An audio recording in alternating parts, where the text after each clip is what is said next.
अपने सभी पत्रकार साथियों से मैं चाहूंगा कि वो भूपेंद्र सिंह जी से ये पूछें कि जो कागज और जो मैंने तथ्य दिखाए हैं उन पे वो बात क्यों नहीं कर रहे हैं, उनका वो उत्तर क्यों नहीं दे रहे हैं। बाकी तमाम वो खुद के परिवार के, उनके बब्बा, उनके अब्बा, उनका सबका बताया, उनने मेरे भाई का सब चीजों का बताया, लेकिन उन कागजों के बारे में कोई भी विश्लेषण नहीं दिया।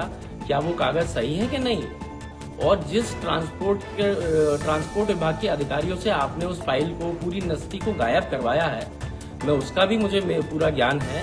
और आप चिंता मत कीजिएगा, पूरी फाइल भी सामने आएगी, पूरा सच भी सामने आएगा। और जिन अधिकारी इसमें संलिप्त है, मैं उनको इस वीडियो के माध्यम से चेतावनी दे रहा हूं कि भ्रष्टाचारी भूपेंद्र सिंह को मत बचाना, नहीं तो आप भी चपेट में आ जाओगे, वो तो बचेंगे नहीं, आप फ्री पॉकेट में चले जाओगे। साथ ही में जो मैंने प्रश्न पूछे उनका भूपेंद्र सिंह जी कब उत्तर देंगे, बड़ी बेबाकी से आपने बात कही, मेरे प्रश्नों का उत्तर कब आएगा मैं उसकी प्रतीक्षा करूंगा। आप कहेंगे तो मैं आपके निवास पर आकर के उसका उत्तर ले लूंगा। अभी एक घटनाक्रम और हुआ जिसमें भूपेंद्र सिंह जी पहले तो वीडी शर्मा जी को, मोहन यादव जी को खुली चुनौती देते दिखाई दिए, मंचों से नदारद हो जाना, वीडी शर्मा को ये कह देना कि भाई तुम पार्टी बनकर के काम कर रहे हो। उन्होंने काफी बड़ी बड़ी बातें करी, तो मुझे लगा भूपेंद्र सिंह काफी दमदार नेता है, मुझे लगा, मैंने कहा दम है इस नेता में। लेकिन आपकी कितनी जल्दी हवा निकल गई। 15 तारीख को आपने चिट्ठी लिखी और वापस वीडी शर्मा जी के गुणगान करने लगे चिट्ठी में। आपकी या तो बोलने की दम मत रखो, और बोल रहे हो तो उस पर टिकना चाहिए भूपेंद्र सिंह जी। आपकी इतनी जल्दी हवा निकल गई, कम से कम गिड़गिड़ाते तो नहीं, ऐसा लग रहा था कि जैसे कि वीडी शर्मा जी कोई नेता नहीं, कोई आपके ईश्वर हो गए। आप एकदम गिड़गिड़ा कर उनकी प्रशंसा कर रहे थे, और उस चिट्ठी में साफ झलक रहा था कि आप कितने घबराए हुए हैं। कल की प्रेस वार्ता में भी जो आपने बातें कही, मैंने बड़ा गौर से देखा, आपकी कई बार जबान लड़खड़ा रही थी, आप जो आरोप लगा रहे थे उसमें स्पष्ट प्रतीत हो रहा था कि आप काफी घबराए हुए भूपेंद्र सिंह है। वो भूपेंद्र सिंह नहीं है जो जब पहले मंत्री होकर के बेबाकी से बात बोलते थे। तो मेरा यह कहना है इसमें कोई डरने की बात नहीं है। जो आपने कुकर्म किए हैं वो सामने आएंगे, उनको सामने लाने की दायित्व मेरा है, पूरी मेरी कांग्रेस पार्टी का है। अभी मैंने एक फाइल खोली है, इसके बाद मैं आपके सेंट्रल पार्क राजेश शर्मा से जुड़े हुए सब जो प्रकरण है वो भी खोलूंगा, गैमन से जुड़े हुए प्रकरण भी खोलूंगा, और भी जो चीजें आएंगी, सोने के बिस्किट से आपके क्या ताल्लुकात है, मैं सब खोलूंगा एक एक करके, आप उसमें चिंतित मत रहिएगा।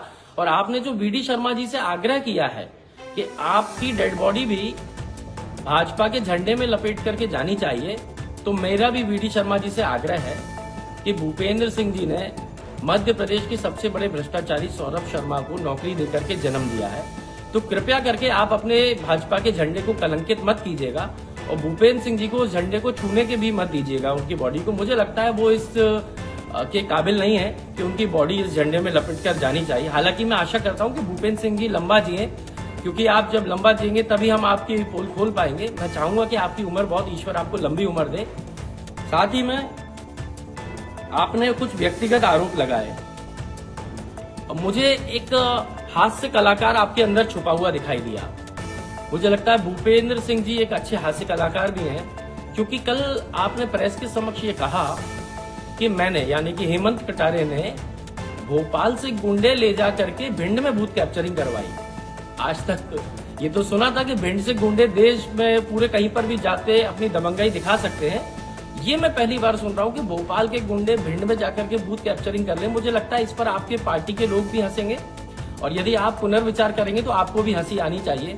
आप तो गृह मंत्री हैं, आपकी सरकार भी थी, भारतीय जनता पार्टी की सरकार थी जब मैं चुनाव लड़ा था। भोपाल के गुंडे जाके भिंड में बूथ कैप्चरिंग कब से करने लगे? मुझे थोड़ा सा इसमें थोड़ा सा विस्तार से बताएंगे तो बड़ा अच्छा लगेगा, क्योंकि बड़ी हास्यास्पद बात थी। आपने काफी सारे व्यक्तिगत आरोप लगाए, उन पे भी आपको मैं उत्तर दे देता हूं। आपने सुधीर शर्मा जी का बोला कि मैंने पहले पत्र लिखा उनके बारे में और बाद में उस बात का खंडन कर दिया। तो मैं आपको बता देना चाहता हूं माननीय, मैंने आज तक कभी भी सुधीर शर्मा के संबंध में कोई खंडन नहीं किया है। मैंने माननीय मुख्यमंत्री जी को पत्र लिख के सुधीर शर्मा जी के बारे में पूछा। आपके पार्टी के मुखिया डॉक्टर मोहन यादव जी आज तक उसका जवाब मुझे नहीं दे पाए हैं। आज भी प्रतीक्षा कर रहा हूं, और आपके अंदर थोड़ी भी हिम्मत हो तो आप मेरे पत्र को रिट्वीट करके कहिएगा कि अभी तक विपक्ष को मेरे उस पत्र का जवाब नहीं मिला है, तो मुख्यमंत्री जी शायद आपकी बात को सुन करके जल्दी जवाब दे पाए।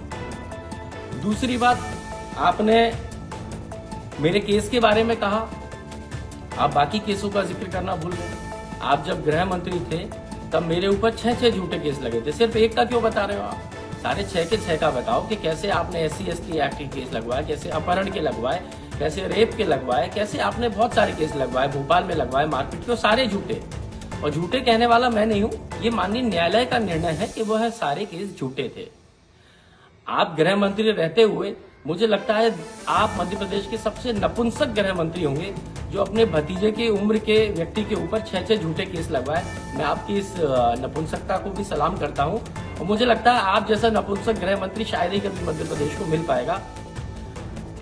दूसरी, आपने कोई ऑफिशियल रिपोर्ट का भी जिक्र किया कि वो पॉजिटिव हो गई, नेगेटिव हो गई। कि कोई वीडियो गेम तो चल नहीं रहा है भूपेंद्र सिंह जी कि एक बटन दबाया पॉजिटिव, एक बटन दबाया नेगेटिव।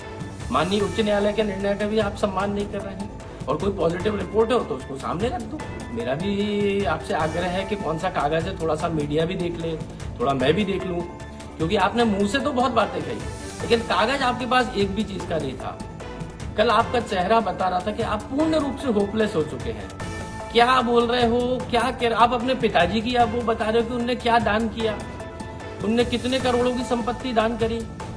मैं आपके पिताजी से, मुझे दुख है कि वो आपके अंदर संस्कार दान नहीं कर पाए। यदि थोड़े संस्कार दान कर देते तो वो ये बता देते कि बेटा व्यक्तिगत आरोप नहीं लगाते हैं, ऐसे बिना तथ्य के तो कम से कम नहीं लगाते हैं। और आप ये मत समझिएगा व्यक्तिगत आरोप मैं नहीं लगा सकता। आपके अब्बा, आपकी अम्मी, आपके बेटे, बहू, भतीजे सब पे मैं लगा दूंगा और डंके की चोट पे लगा दूंगा। ये भी ध्यान रखना भूपेंद्र सिंह जी। सिर्फ इस बात की मर्यादा का पालन कर रहा हूं कि आपके पिता ने आपको संस्कार नहीं दिए और मेरे पिता ने मुझे ये संस्कार दिए हैं कि मर्यादा